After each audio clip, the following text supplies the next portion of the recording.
যারা বর্তমানে অন্তর্বর্তীকালীন সরকার আছেন, যেহেতু এই কথাগুলো মিডিয়ায় চলে যাচ্ছে, আমি সবাইকে লক্ষ্য করে বলি, পার্শ্ববর্তী দেশ তাকায় আছে কেমনে আমাদের দেশের ভিতরে গৃহযুদ্ধ লাগায় দিবি, ঠিক কিনা বলে? তো তার নিয়ামত দিয়ে দাও, পড়েন আমিন। এবার আসেন প্রিয় ভাইয়েরা আমার, 5টা শাসন আসবে। 1 নম্বর শাসন নবীজি নাম দিলেন তাকুনুন নবুওয়া ফীকুম মা শাআল্লাহ। জমিনে নবুয়ত কায়েম হবে। নবীরা কি নির্বাচনের মাধ্যমে আসে? আরে কথা কয় না। নবীদেরকে যিনি সিলেক্ট করে জমিনে শ্রেষ্ঠ মানুষ বানায় পাঠান, তিনি কে? খাতামুন নবী, সব নবীর শেষ নবী।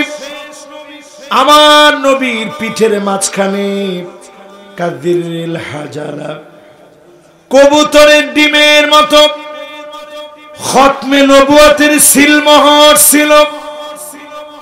আমার নবী শেষ নবী।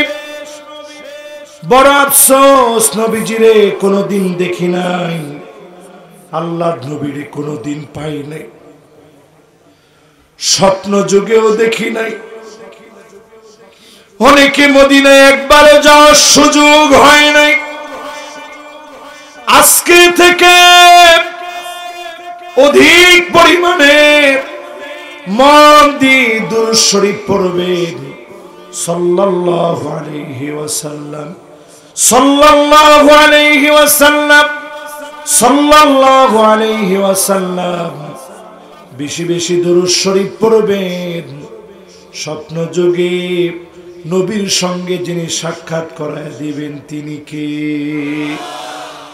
আকসারুহুম আলাইয়া সালাত, অধিক পরিমাণে দুরূদ শরীফ পড়েন। আল্লাহর নবীর বাড়ির সঙ্গে কাছাকাছি আপনার বাড়ি হবে। যিনি আখিরাতের জীবনে ধন্য বানায়া কবুল করবেন, তিনি কে? তাহলে 1 নাম্বার, পৃথিবীতে নবুয়তের শাসন আসবে। নবীজি বলছেন, আমি চলে যাওয়ার পরে 30 কাযযাবুন দাজ্জালুন, 30 জন মিথ্যুক আসবে। জোরে কোন কয়জন? মাশাআল্লাহ, 30 জন মিথ্যা নবুয়তের দাবিদার আসবে। বর্তমান মুহাদ্দিসিন কেরাম বলছেন, দাজ্জাল ছাড়া মুসাইলামাতুল কাযযাব থেকে শুরু করে এই পর্যন্ত 29 জন পুরা হয়ে গেছে। বাকি আছে কয়জন? ঈসা আলাইহিস সালাম আসবে, নবী হিসাবে না উম্মত হিসাবে? দেখেন সবাই জানে না নবী না উম্মত। সবাই আওয়াজ করে বলেন, নবী না উম্মত? উম্মত হিসাবে আসবেন তিনি, ঈসা আলাইহিস সালাম। যেই মসজিদে আসবে 5ই আগস্ট আমাদের দেশে বিজয় হওয়ার পরে 8ই ডিসেম্বর সিরিয়ায় মুসলমানরা বিজয় অর্জন করছে। জোরে করে আল্লাহু আকবার। এই কেশবপুর মনিরামপুরে আমার 1টা 2টা মাহফিলে না, ডজন ডজন মাহফিলে আমি বলছি, সিরিয়া 12 বছর মার খাওয়ার পরে বিজয় অর্জন করবে। জোরে করে আল্লাহু আকবার। আমার মুখ থেকে কে কে ওয়াজটা শুনছিলেন একটু হাত তুলে তো দেখি। একটু কষ্ট দিই, জোরে একটু টান টান করে হাতগুলো উঠা। এবার হাতগুলো নামা। এই যে লোকগুলা দেখতেছেন, এগুলা কি আমার ভাড়া করা লোক? নবীজি হাদিসের মধ্যে বলছেন 12 বছর মার খাবে। আমি একটা হিসাব মিলাইলাম, আগে আমার দেশে বিজয় হয়েছে, জালেমরা পালায় যেতে বাধ্য হয়েছে। একই কায়দায় সিরিয়ার ভিতরে বিজয় আসছে। বাশার আল আসাদের মতো জালেম, যার দাদা জালেম ছিল, যার বাপ জালেম ছিল, যে নিজে জালেম ছিল, ওই জালেম বিতাড়িত হতে বাধ্য হয়েছে। প্রমাণ হয়ে গেছে সারা দুনিয়ার ভিতরে নতুন এক অধ্যায় রচনা হবে। মিশর বিজয় হবে, সিরিয়া নতুন করে জাগবে, লেবানন জাগবে,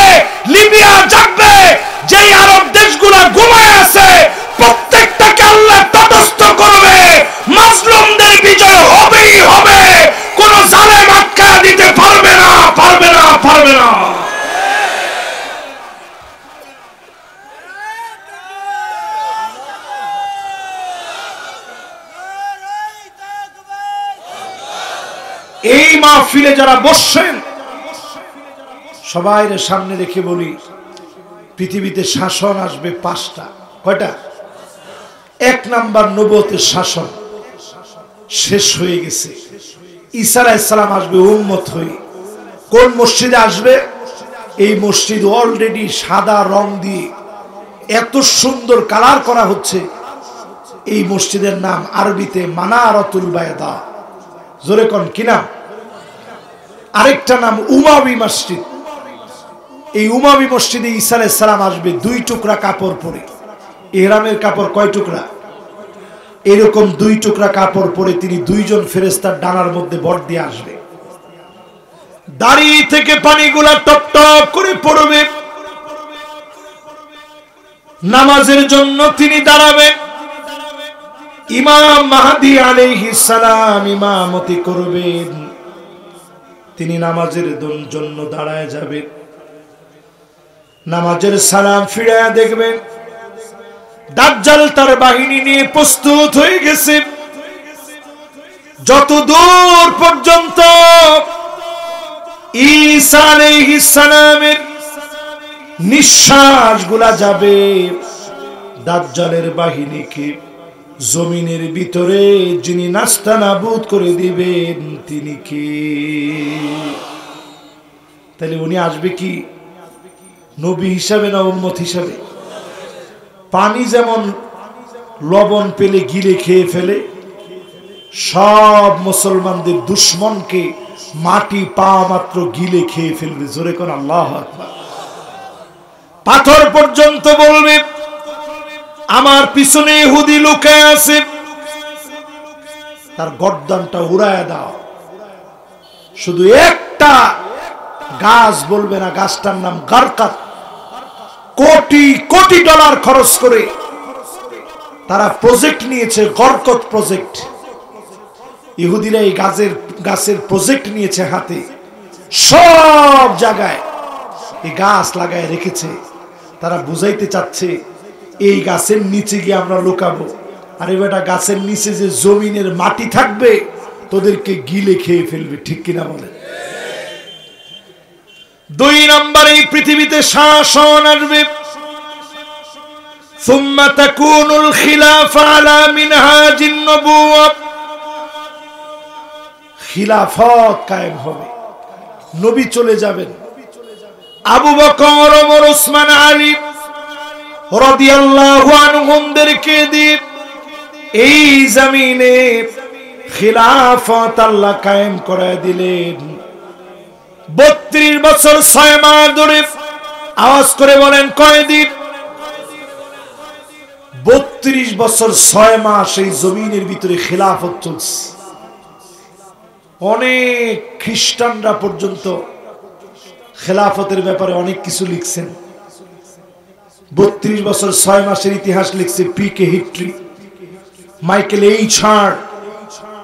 খ্রিস্টান হওয়া সত্ত্বেও দূরবীন লাগা খুঁজো 32 বছর 6 মাসে 1 টাকার দুর্নীতি কেউ প্রমাণ করতে পারে নাই।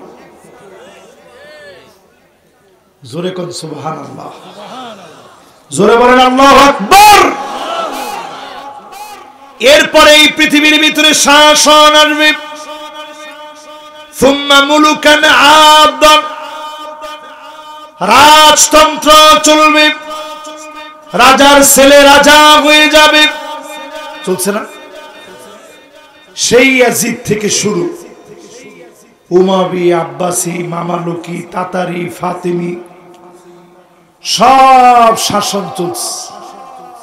ইউরোপে 1000 বছর মুসলমানরা শাসন করছে। অটোমান সম্রাটদের 700 বছরের গৌরব গাথা হিস্ট্রি। আমি নিজে ওই জায়গাগুলো গিয়েছি আর দেখেছি কি ছিল মুসলমানেরা। উজবেকিস্তান গেছি, ইমাম বুখারীর দেশে, ইবনে খালদুনের দেশে, ইবনে সিনার দেশে, বদরুদ্দিন আইনির দেশে, ইমাম কোস্তালানির দেশে, বুরহানুদ্দিন মারগানানির দেশে, ইসমাইল কাফফালা শাসির দেশে। কত বড় আলেম ছিলেন! এই সব আলেমদের দেশ উজবেকিস্তান। আমি নিজে গেছি, গিয়ে দেখছি কুরআন মাটির নিচে তারা পুঁতে রাখতো জালেমদের শাসন আমলে। এটাও একটা শাসন গেছে। নবীজি বলছেন সুম্মা ইয়ারফাউহা আল্লাহ, এই শাসনকে যিনি টেনে উঠায় নেবেন তিনি কে? এরপরে এই জমিনের ভিতরে চতুর্থ শাসন আসবে। সুম্মা তাকুনু মুলুকান জাবারিয়া, স্বৈরা শাসকরা আসবে, আলেমদেরকে জেলের ভিতরে নিবে। আল্লামা দেলোয়ার হোসেন সাইদি রহমাতুল্লাহি আলাইহির মতো আলেম 50 বছর তাফসীর করার পরে রাজাকার বলে বিনা দোষে দিনের পর দিন জেল খাটতে হবে, ঠিক কিনা বলে? এরকম জুলুম জালেমরা চালিয়েছে।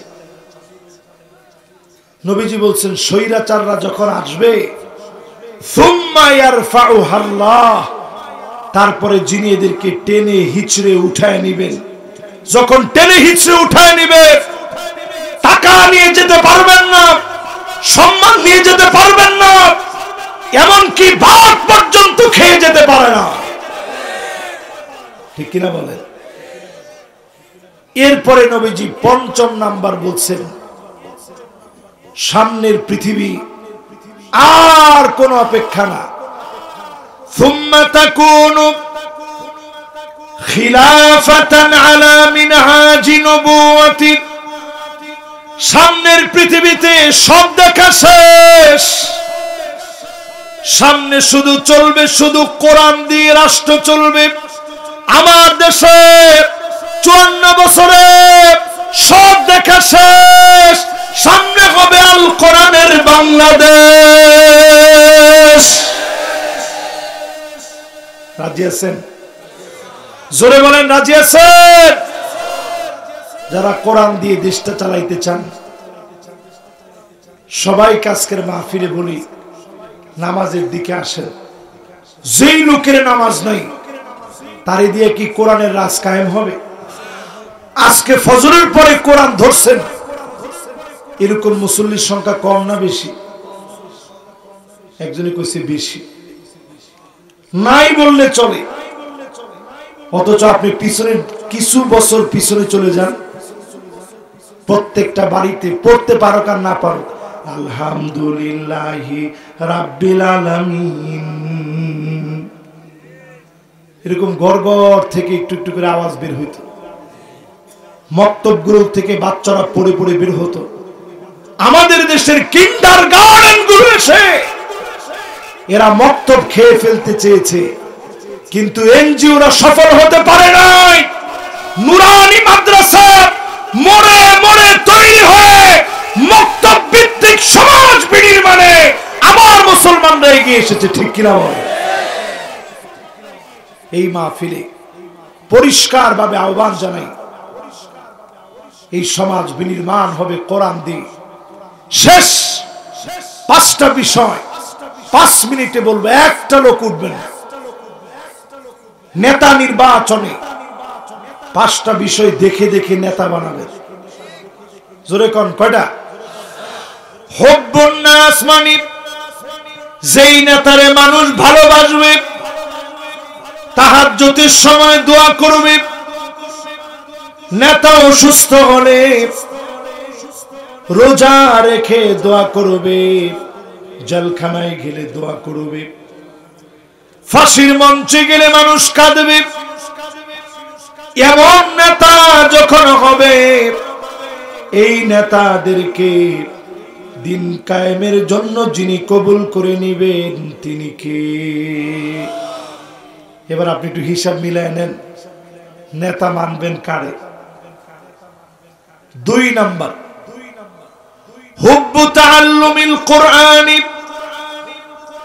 ওয়া তিলাওয়াতিহি ওয়া সিমাইহি ওয়া তাদাব্বুরিহি।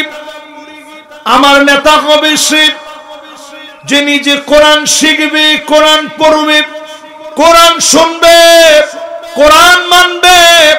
সে আমার নেতা হবে। যার ভিতরে কোরআন নাই, সব হতে পারে, মুসলমানদের নেতা সে হতে পারে না। ঠিক নেই? কথা কি একটু কঠিন হয়ে গেছে? হইলে হোক। একজনে বলছে ওদের সঠিক কথা। এখন আপনি একটু চিন্তা করেন, আপনি কোরআনই পড়তে পারেন না, মুসলমান নেতা কেমনে হইবেন?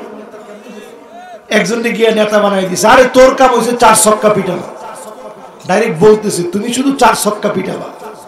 4 ছক্কা পিটাইতে পিটাইতে তারে দিছে বক্তব্য দিতে, সে বলতেছে বিসমিল্লাহির রহিম, মাঝখানে রহমান বাদ। ঠিক কিনা কন? তাইলে এই নেতা সবার নেতা হলেও আমি মুসলমানের নেতা এরকম হইতে পারে না। 3 নম্বরে নেতা হবে ইত্তিবাউস সুন্নাহ, ফানজুরু আম্মান তাখুযুনা দীনাকুম। চুলের গোড়া থেকে নিয়ে পায়ের তালু পর্যন্ত লক্ষ্য করবেন, আমার নেতার ভিতরে সুন্নাত থাকবে, আমার নেতার ভিতরে আদর্শ থাকবে। চাঁদাবাজি নাই, টেন্ডারবাজি নাই। ওই নেতা আমার নেতা হবে। এমন নেতা দিয়ে জমিনে যিনি দিন কায়েম করে দিবেন তিনি কে? 3 নাম্বার শেষ। 4 নাম্বার কথা দেখি 5টা বলতে পারে কে? আমি একটু ধর্ম এখন। 4 নাম্বার আমার নেতা হবে ওই লোক আল্লিবিতিলা, পরীক্ষার ভিতরে পড়ে যে দল পরিবর্তন করে না। জেলখানায় গেলে যে লোক হাসি দিয়ে কথা বলে, ফাঁসির মঞ্চে গেল বাতিলের কাছে মাথা নত করে না। প্রিয় আল্লামার দিকে তাকায় দেখেন, শেষ দিন যে হাসিটা তিনি দিলেন, আল্লামা দেলোয়ার হোসেন সাইদি রহমতুল্লাহ আলাইহি অসুস্থ শরীর নিয়ে হাসি দিয়ে বোঝায় দিলেন, জালেম তোরা আমার হাসি কেড়ে নিতে পারিস না, এই হাসি একদিন বাংলার জমিনে কথা বলবে। ঠিক কিনা বলে? ওই দিন একটা ভূমিকম্প হয়েছে। ওই দিন মাগরিবের পরে আমার বুক ব্যথা করতেছিল হঠাৎ করে। আমি চিন্তা করলাম কিরে কিছু কি হারিয়ে ফেললাম নাকি। ভাবতে ভাবতে হঠাৎই মনে হলো যে কি ভূমিকম্প হইলো কেন, ভিতরটা মোচড় মেরে উঠছে।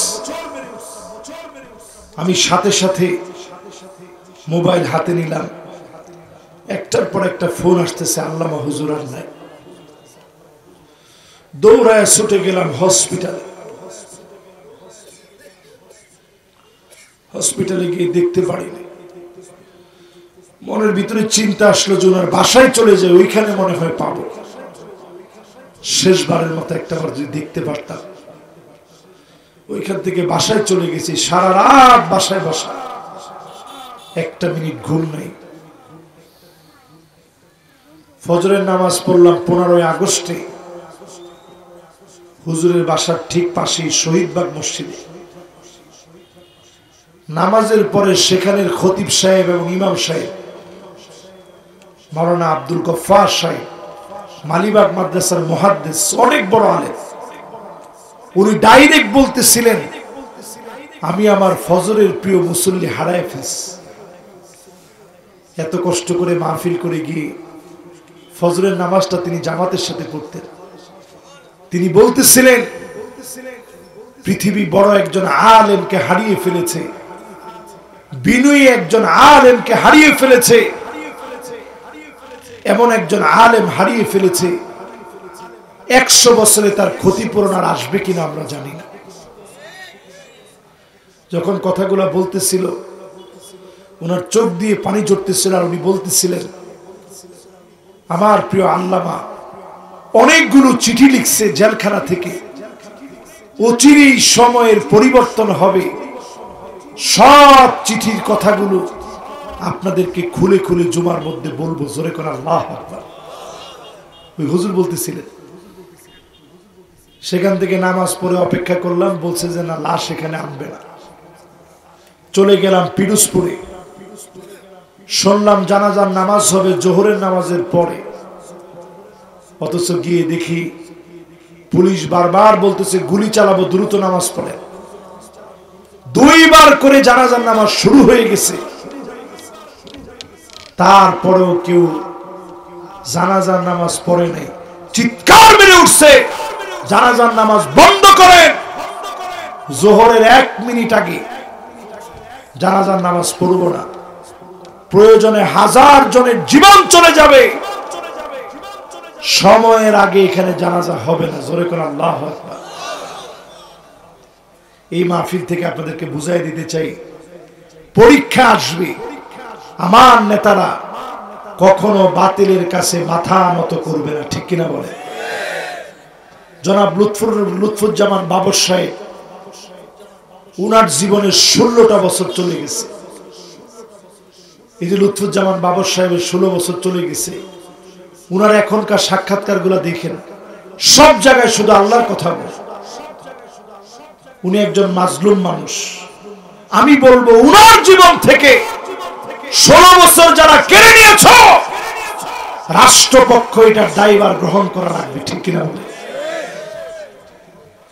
এরকম যারা মাজলুম হয়েছে, মাজলুমদের দিকে তাকায় বলি,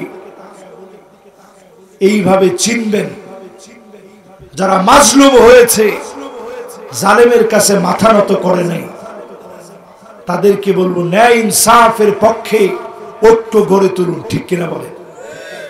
শেষ 5 নম্বরে, আইওয়াফিকাহু বিআমালিন সালিহিন ক্বাবলা মাউতিহি, মৃত্যুর আগে জবান দিয়ে কালেমা নসিব হবে। কালেমা পড়তে পড়তে যিনি কবুল করে নিবেন তিনি কে? যতজন আমার মাহফিলে আসছেন, জয় বাংলা বলে আমরা মরতে চাই না। আমরা কালেমা পড়তে পড়তে পড়তে পড়তে জবানে কালেমা এনে মরতে চাই। রাজি আছে? যতজনে মাহফিলে বসছেন, এখনই মোনাজাতের জন্য হাত উঠাবো। আল্লাহ পাকের কাছে কামনা করি কথাগুলোর উপরে আল্লাহ পাক আমাকে আপনাদের সবাইকে আমল করার তৌফিক দান করুক। পড়েন আমিন। আল্লাহুম্মা আমিন। রব্বানা যালামনা আনফুসানা ওয়া ইল্লাম তাগফির লানা ওয়া তারহামনা لنكونن من الخاسرين। মনোহরপুর বাইতুন নূর কেন্দ্রীয় জামে মসজিদের মাহফিলে বিদায় লগ্নে হাত তুলেছি। রব্বুল আলামিন মেহেরবানি করে এই মাহফিল থেকে কবুল আর মঞ্জুর করে নেন আল্লাহ। যত জন হাত উঠেছে, ডানে বামে কবরে যারা শুয়ে আছে, আল্লাহ থাকলে আজকের মাহফিলে আসতো, অন্ধকার কবরে ঘুমায় আছে, মেহেরবানি করে কবরবাসীদের জীবনের গুনাহ খতাগুলোকে মাফ করে দেন আল্লাহ। আল্লাহ তাআলা জানি না কার কার না জানি মা নাই, অন্ধকার কবরে ঘুমায় আছে, মায়ের কথা মনে পড়ে গেছে, নিজ হাতে মাকে কবরে শোয়ায় দিয়েছে, নিজ হাতে মায়ের শরীরে মাটি দিয়েছে, মায়ের কানের দুল, নাকের ফুল, হাতের বালা, গলার চেইনটা খুলে রেখেছে, কিন্তু মা গুনাহগুলা খুলে রাখতে পারে নাই। মেহেরবান মালিক, মেহেরবানি করে মা হারা সন্তানদের দিকে তাকায় মায়ের জীবনের গুনাহ মাফ করে দেন আল্লাহ রব্বুল আলামিন। যতজন আমরা হাত উঠিয়েছি আব্বা নাই অন্ধকার কবরে চলে গেছে, অসহায় হয়ে দুইটা হাত উঠিয়েছে, মেহেরবান মালিক বাপ হারা সন্তানদের দিকে তাকায়া মেহেরবানি করে বাবার জীবনের গুনাহ মাফ করে দেন আল্লাহ। রব্বিরহামহুমা কামা রব্বায়ানি সগীরা রব্বিরহামহুমা কামা রব্বায়ানি সগীরা। যতজনে মাহফিলে হাত উঠিয়েছে সন্তানাদি নিয়ামত দিয়েছেন, ছেলে দিয়েছেন, দিয়েছেন মেয়ে, আমাদের সন্তানাদিদেরকে মানুষের মতো মানুষ বানায় দিন আল্লাহ। ইলাহুল আলামিন আকরামাল আকরামিন। ফিলিস্তিন কাঁদতেছে, ছোট্ট ছোট্ট গোলাপের মতো বাচ্চাগুলা কাঁদতেছে, ঘরের ভিতরে খাবার নাই, ঘাস খেয়ে মুসলমান দিন পার করতেছে। মেহেরবানি করে মাজলুম মুসলমানদেরকে বিজয়ী বানায় দেন আল্লাহ। আল্লাহ তাআলা আমার দেশে সব আপনি দেখিয়েছেন, কোরআনের রাজ কায়েম হয়েছে, এমন একটা দৃশ্য আমাদেরকে দেখায় দিন আল্লাহ রব্বুল আলামিন। মা বোনরা যারা আসলো, মা বোনদের অনেক দুঃখ থাকে, কারো কাছে বলতে পারে না, সহ্য করতে পারে না। আল্লাহ মা বোনদের না বলা কথাগুলো, দুঃখগুলো মেহেরবানি করে আল্লাহ সুস্থতায় পরিণত করে দি। মা বোনদেরকে নামাজি রোজাদার বানায়া, স্বামীর আনুগত্যশীলা বানায়া, লজ্জাস্থানের হেফাজতকারিনী বানায়া আটো জান্নাতের দুয়ার খুলে দিন আল্লাহ। একদিন চলে যাওয়ার ডাক আসবে, সিজদা দিতে দিতে সুবহানা রাব্বিয়াল আলা বলে যখন সিজদায় আছি, এমন একটা সময় মেহেরবানি করে ডাকটা দিন আল্লাহ।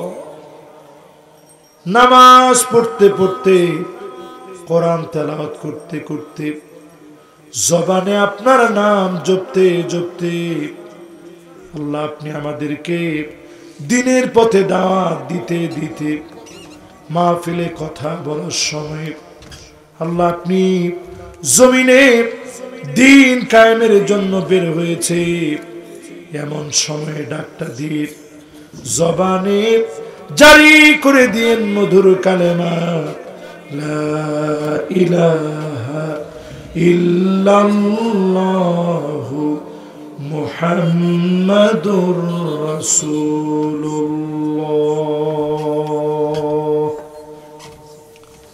সাল্লাল্লাহু